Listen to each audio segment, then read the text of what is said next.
পড়লে মাগো 10টি নেকি হয়, পিতা মাতার আমল নামাই অর্ধেক জমা হয়। একটা হরফ পড়লে মাগো 10টা নেকি হয়, পিতা মাতার আমল নামাই অর্ধেক জমা হয়। এমন সুযোগ নেই কোনো আর মাগো, এমন সুযোগ নেই কোনো আর, খুঁজে দেখে নাও মাগো তোমার একটা ছেলে মাদ্রাসাতে দিও, এই পৃথিবীর বুকে মাগো জান্নাত কিনে নিও। এ আমিন বলেন। পারবো তো? আমরা সবাই পারবো তো? আমাদের সন্তানাদিদেরকে আমরা মাদ্রাসায় পড়াই আলেম বানাবার চেষ্টা করবো তো ইনশাল্লাহ। আল্লাহ তাআলা যেন কবুল করেন, সকলে বলুন আমিন। মুসলমান ভাইয়ারা আমার, আল্লাহ রাব্বুল আলামিন এই সূরাতুল ফুরকানের ভিতরে সর্বপ্রথম আমাদেরকে জানিয়ে দিয়েছেন তাবারাকাল্লাযী নাজ্জালাল ফুরকানা আলা আবদিহি লিয়াকুনা লিল আলামিনা নাযীরা। পরম কল্যাণময় তিনি, যে তার বান্দার উপরে ফুরকান অবতীর্ণ করেছেন। সুবহানাল্লাহ। কি অবতীর্ণ করেছে? ফুরকান। ফুরকান মানে কোরআন। ফুরকান মানে কি? কোরআন। আল্লাহ রাব্বুল আলামিন এই ফুরকান কেন নাজিল করলেন, এটা আমাদের দেখার বিষয়, বাবার বিষয়, চিন্তা করার বিষয়। আল্লাহ তাআলা ফুরকান কেন তার বান্দার উপরে নাজিল করলেন? এই ফুরকানকে পাহাড় গছে নাই, ঠিক কিনা? পাহাড় পর্বত, এই জমিন এই কুরআনুল কারীমকে গ্রহণ করে নাই। নরম মানুষগুলো, একেবারে ঠান্ডা দিলের মানুষগুলো এই কুরআনুল কারীমকে গ্রহণ করে নিয়েছে। সুবহানাল্লাহ। ঠান্ডা দিল কেন বললাম? মানুষের দিল, মানুষের মন, মানুষের মেজাজ মুহূর্তের ভিতরেই পরিবর্তন হয়ে যায়। আল্লাহ ইচ্ছে করলে মুহূর্তের ভিতরেই পরিবর্তন করে দিতে পারি কিনা? প্রিয় ভাইয়ারা আমার, পর্দার আড়ালের মা গো, ভালো করে লক্ষ্য করে দিলের কানটা লাগায় কথা শুনেন। আল্লাহ রাব্বুল আলামিন এই ফুরকান নাজিল করেছেন, কিন্তু এই ফুরকান, এই কোরআনকে পাহাড় গ্রহণ করে নাই। লাউ আনজালনা হাযাল কুরআনা আলা জাবালিন লারাআইতাহু খাশিআম মুতাসাদ্দিআম মিন খাশিয়াতিল্লাহ। আল্লাহু আকবার। পাহাড় যদি শক্তিশালী হয়, পর্বতমালা যদি শক্তিশালী হয়, এই পাহাড়ের উপর যদি আল্লাহ কুরআনুল কারীম নাজিল করতেন, পাহাড় বিতীর্ণ হয়ে যেত, ধ্বংস হয়ে যেত। কিন্তু পাহাড় যদি শক্তিশালী হয়, পর্বতমালা যদি শক্তিশালী হয়, আমি বলবো তার থেকেও বেশি শক্তিশালী হচ্ছেন আল্লাহ তাআলা, যার উপর কুরআনুল কারীম নাজিল করেছে। ঠিক কিনা? আওয়াজ দিয়া বলেন। এখন এই কুরআনুল কারীম যদি আমরা গ্রহণ করি, আমাদের লাভ কি? আছে না নাই? এই কুরআনুল কারীমকে যদি আমি আপনি গ্রহণ করে নেই, লাভ কি হবে, ফায়দা কি হবে? আমার জবান থেকে না, আমার আল্লাহ তাআলা বলছেন ওয়ালাকাদ ইয়াসসারনাল কুরআনা লিযিকরি ফাহাল মিন মুদ্দাকির। সুবহানাল্লাহ। আল্লাহ তাআলা বলছেন, দুনিয়ার মানুষ শুনে নাও, তোমাদের ভিতরে কেউ কি আছে নাকি যে কোরআনের উপদেশ গ্রহণ করবে? কি করবে? কেউ কি তোমরা আছো নাকি তোমাদের ভিতরে এই কুরআনুল কারীমের উপদেশ কেউ গ্রহণ করবে? আমি যদি বলি আল্লাহ, ওগো মালিক, ওগো আমার রব, ওগো আমার আল্লাহ, এই কুরআনুল কারীমকে যদি গ্রহণ করে নেই, এই কুরআনুল কারীমের উপদেশ যদি আমি গ্রহণ করে নেই, আমার লাভ কি, আমার ফায়দা কি? আমার আল্লাহ তাআলা জানিয়ে দিয়েছেন, গোলাম রে, এই কুরআনের উপদেশ গ্রহণ করবি, জাহান্নামী মানুষগুলো আমি আল্লাহ তাআলা জান্নাতি মানুষ বানায়া দেব। এই আওয়াজ দিয়ে সুবহানাল্লাহ বলেন। হযরতে ফারুক আযম ছিল জাহান্নামী মানুষ, এই কুরআনুল কারীম গ্রহণ করার কারণে হয়ে গেছে জান্নাতি মানুষ। কারণ কেন হবে জানেন? কারণ কোরআনের উপদেশ গ্রহণ করলে পরে কোনো মানুষ সুদ খাইতে পারে? আপনারা কোন পারে? কোরআনুল কারীমের উপদেশ গ্রহণ করলে কোনো মানুষ কি জিনা করতে পারে? কোরআনের উপদেশ গ্রহণ করলে কোনো মানুষ মদ খাইতে পারে? কোরআনের উপদেশ গ্রহণ করলে জবান দিয়া কোনো মানুষ মিথ্যা বলতে পারে? আওয়াজ নাই, আওয়াজ নাই, পারে নাকি? তাহলে আপনি যদি জিনা ছেড়ে দেন, মদ ছেড়ে দেন, ঘুষ ছেড়ে দেন, অন্যায় ছেড়ে দেন, ইয়েতিমের মাল খাওয়া যদি ছেড়ে দেন, কোরআনের উপদেশ, কোরআন উপদেশ দিয়েছেন, নামাজ পড়ার উপদেশ কোরআন কারিমের ভিতরে আছে না নাই? জাকাতের উপদেশ কোরআনের ভিতরে আছে না নাই? হজের উপদেশ কোরআনুল কারিমের ভিতরে আছে না নাই? কোরআন পড়ার উপদেশ কোরআনের ভিতরে আছে না নাই? জিনা থেকে মুক্ত থাকার উপদেশ কোরআনুল কারিমের ভিতরে আছে না নাই? হারাম থেকে, নাজায়েজ থেকে মুক্ত থাকার উপদেশ কোরআনুল কারিমের ভিতরে আছে না নাই? আওয়াজ দেয়া বলেন। ও মুসলমান ভাই, কোন মানুষ যদি কোরআনুল কারিমের উপদেশ গ্রহণ করতে পারে গো, আমার আল্লাহ তাআলা বলেন জাহান্নামী ব্যক্তিটা আমি আল্লাহ তাআলা মুহূর্তের ভিতরে জান্নাতি মানুষ বানাইয়া দে। সেই জন্যই এই কোরআনুল কারীমের উপদেশ গ্রহণ করব ইনশাআল্লাহ। আওয়াজ দিয়া ইনশাআল্লাহ। যতদিন এই দেহে প্রাণ থাকবে ততদিন কোরআনের পথে থাকতে রাজি আছি না নাই? আওয়াজ দিয়া বলেন।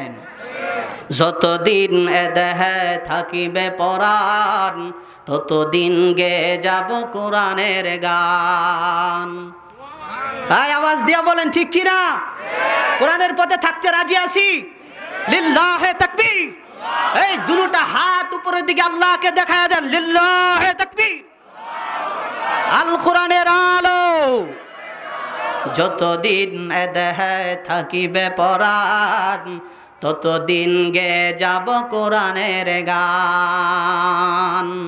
আমার সাথে বলতে পারবেন সবাই? আপনারা যদি বলেন তাহলে ভালো লাগবে। বলতে পারবেন সবাই? মুখটা নাড়ায় নাড়ায় বলেন। যতদিন এ দেহে থাকিবে পরাণ ততদিন গে যাব কোরআনের গান। আবার যতদিন এ দেহে থাকিবে পরাণ ততদিন গে যাব কোরআনের গান। কোরআন হলো আমার রবের দান, জীবন চলার পথে সংবিধান।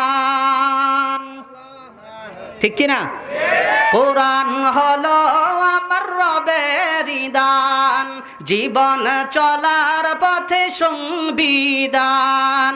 কোরআনে আমার জীবন মরণ, কোরআনে আমার জীবন মরণ, কোরআনি জানের জান। ততদিন গে যাব কোরআনের গান। যতদিন এ দেহে থাকিবে পরাণ ততদিন গে যাব কোরআনের গান। রাজি আছেন? কেড়ে নিতে চাই যারা কোরআনের মান, রুখে দাঁড়াবো যাতে যাই যাক প্রাণ। ঠিক কিনা? আওয়াজ দিয়া। ঠিক হয় নাই? আওয়াজ দিয়া। কেড়ে নিতে চাই যারা কোরআনের মান, রুখে দাঁড়াবো যাতে যাই যাক প্রাণ।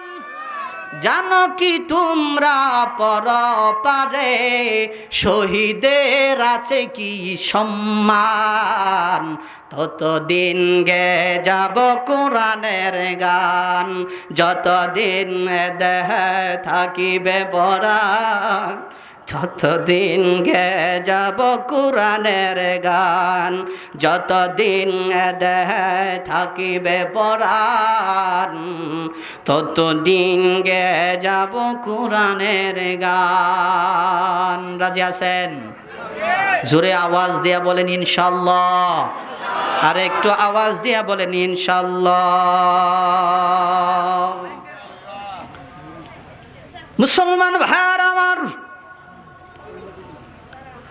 আল্লাহ রাব্বুল আলামিন কুরআনুল হাকিম যারা তেলাওয়াত করে, কোরআন যারা পড়ে, কোরআন যারা পড়ায়, এদের ফায়দা আছে না নাই? স্পেশাল। আল্লাহ রাসূল বলছেন খায়রুকুম মান তাআল্লামাল কুরআনা ওয়া আল্লামা। দুনিয়ার জমিনে শ্রেষ্ঠত্বের পরিচয় দিয়েছেন কোরআন যারা পড়ে, কোরআন যারা পড়ায়, এই মানুষগুলো হলো দুনিয়ার জমিনে শ্রেষ্ঠ। দুনিয়াতে কোনো এমপি মন্ত্রীকে শ্রেষ্ঠত্বের পরিচয় দেওয়া হয় না, কোনো চেয়ারম্যান মেম্বারকে শ্রেষ্ঠত্বের পরিচয় দেওয়া হয় না। আল্লাহ রাসূল বলছেন, কোরআন যারা পড়ে, কোরআন যারা পড়ায়, এই মানুষগুলোই দুনিয়ার জমিনে শ্রেষ্ঠ। সুবহানাল্লাহ। আমরা কি শ্রেষ্ঠ হতে চাই? চাই তো সবাই। মুসলমান ভাইরা আমার, কুরআনুল কারীম যারা তেলাওয়াত করে, অসংখ্য নিয়ামত আল্লাহ তাআলা তাদের উপর দান করে। এর ভিতরে থেকে মাত্র 4টা নিয়ামতের কথা বলে আমি বয়ান শেষ করে দেব। আল্লাহ সুবহানাহু ওয়া তাআলা সূরাতুল ফুরকানের যে আলোচনা আমি শুরু করেছি, কোরআন পড়লে ফায়দা কয়টা? আরো জোরে জোরসে বলেন। কোরআনুল কারীম যারা পড়ে, কোরআনকে যারা মোহাব্বত করে, কোরআনকে যারা ভালোবাসে, কোরআন যারা পড়ে, যারা পড়ায়, এদেরকে যারা ভালোবাসে, আল্লাহ রাব্বুল আলামিন দুনিয়ার জমিনে তাদেরকে 4টা পুরস্কার দিয়া ধন্য করে দেয়। এটা হচ্ছে স্পেশাল, আরো তো আছে স্পেশাল 4টা। কয়টা? 4টা। প্রিয় ভাইরা আমার, স্পেশাল 4টা নিয়ামতের ভিতরে সর্বপ্রথম যেই নিয়ামতটা আল্লাহ রাব্বুল আলামিন দান করেন, সেইটা হলো কোরআনুল কারীমের ভিতরে আল্লাহ রাব্বুল আলামিন সূরাতুল আনফালের 2 নম্বর আয়াতের ভিতরে জানিয়ে দিয়েছেন, ওয়া ইযা তুলিয়াত আলাইহিম আয়াতুহু যাদাতুহুম ঈমানা وعلى ربهم يتوكلون। কার কথা? কোরআন তেলাওয়াত শুনলে ভালো লাগে? শুধু ভালো লাগবে কেন রে ভাই? কোরআন তেলাওয়াত শুনলে পরে ঈমান যিনি বাড়িয়ে দেন তিনি কে? এই আয়াতের ভিতরে আল্লাহ তাআলা বলছেন, রে গোলাম, কোরআন পড়বি রে, ঈমানটা আমি আল্লাহ বাড়ায়া দেব। কোরআন শুনবি রে, ঈমান আমি আল্লাহ বাড়ায়া দেব। কোরআনকে মোহাব্বত করবি রে, ঈমান আমি বাড়ায়া দেব। কোরআন যারা পড়ে, যারা পড়ায়, তাদেরকে মোহাব্বত করবি, ঈমান বাড়ায়া দেব।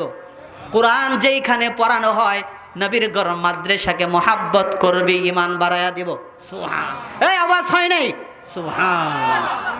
মুসলমান ভাই, কোরআনুল কারীম পড়লে পরে ঈমান যিনি বাড়িয়ে দেন তিনি হচ্ছেন আমার আল্লাহ। কেমন বাড়ানো বাড়াবে? আল্লাহ রাব্বুল আলামিন বলছেন, কি বলছেন? আল্লাহ তাআলা বলছেন, ওয়া ইযা তুলিয়াত আলাইহিম আয়াতুহু যাদাতুহুম ঈমানা ওয়া আলা রাব্বিহিম ইয়াতাওয়াক্কালুন। এমন বাড়ানো বাড়াবো রে বান্দা, জিন্দেগিতেও কল্পনা করতে পারবি না। ঈমানটা এমন পর্যায়ে তখন চলে যাবে, বান্দা একমাত্র ভরসা করবে কার উপরে? আওয়াজ দিয়া বলেন, আল্লাহর উপরে যখন বান্দা ভরসা করবে গো, দুনিয়ার ক্ষেতের উপর বান্দা ভরসা করবে না, জমির উপর ভরসা করবে না, ব্যবসার উপর ভরসা করবে না, দোকানের উপর বান্দা ভরসা করবে না, কোনো মানুষের উপর বান্দা ভরসা করবে না, একমাত্র ভরসা করবে যার উপর তিনি কে? আল্লাহ আমাদের জন্য যথেষ্ট কিনা? এ ভাই, আল্লাহ আমাদের জন্য যথেষ্ট কিনা? প্রিয় ভাই, একমাত্র বান্দা যখন আল্লাহ সুবহানাহু ওয়া তাআলার উপর ভরসা করবে, আল্লাহ রাব্বুল আলামিন বলেন, গোলাম রে, আমি রব্বি কারীমের উপর ভরসা তুই করলি, ওরে বান্দা, ওরে আমার গোলাম, আমার উপর ভরসা করে ফজরের নামাজ পড়ে তুই যখন জমিনে যাইবি, আমার উপর ভরসা করে ফজরের নামাজ পড়ে তুই যখন দোকানের তালাটা চাবিটা যখন অন করে দিবি, ফজরের নামাজ পড়ে আমি মালিকের উপর ভরসা করে তুই যখন ডাইভিংয়ে বসে চাবিটা সুইচটা অন করে দিবি রে, এই রিজিকের উপর আমি আল্লাহ তাআলা বরকত দিয়া ভরপুর করে দেব। কিন্তু মুসলমান ভাই, আজকে জমির উপর উপরে বরকত নাই, ফসলের উপরে বরকত নাই, দোকানের উপরে বরকত নাই, ঘরে বরকত নাই, ঘরে শান্তি নাই। একমাত্র কারণ হলো ও মুসলমান, আল্লাহর উপর ভরসা করে, আল্লাহ তাআলার উপর ভরসা না করে জমির উপর ভরসা করে, মাজারের উপর ভরসা করে, দোকানের উপর ভরসা করে। বান্দা যখন পথ চলা শুরু করে দেয় রে, ওই জমির উপরে, দোকানের উপরে, ব্যবসার উপরে রব্বে কারিমের বরকত থাকে না। থাকে? থাকে না। ভরসা করব কার উপরে? আল্লাহর উপরে। জোরে বলেন, কার উপরে? আল্লাহর উপরে বান্দা যখন ভরসা করে, মুসিবতে পড়ে যাবে, সাহায্য করবে কে? বিপদে পড়ে যাবে, সাহায্য করবে কে? আল্লাহ। সুবহানাল্লাহ বলেন। এটা হলো এক নাম্বার স্পেশাল নিয়ামত আল্লাহ রাব্বুল আলামিন বান্দাকে দিয়ে থাকেন। কুরআনুল কারীম আজকে থেকে পড়ব ইনশাআল্লাহ, কারণ কোরআন পড়লে সবচেয়ে দামি নিয়ামতের নাম হলো ঈমান। বলেন কি? ঈমান। ও মুসলমান ভাই, একজন মুসলমানের কাছে সবচাইতে তার দামি নিয়ামত ঘর না, দামি নিয়ামত এরকম দোকান না, দামি নিয়ামত তার এরকম ভাবে যে অট্টালিকা আছে সেটা না, দামি নিয়ামত যে অন্য যে আসবাবগুলো আছে সেইগুলো না। একজন মুসলমানের কাছে তার দামি নিয়ামতের নাম হলো ঈমান। বলেন কি? ঈমান। কারণ ঈমান নিয়ে যদি কেউ কবরে যায় গো, ঈমান নিয়ে কবরে গেলে পরে আল্লাহ তাআলা তার জান্নাত দিয়ে দেবে।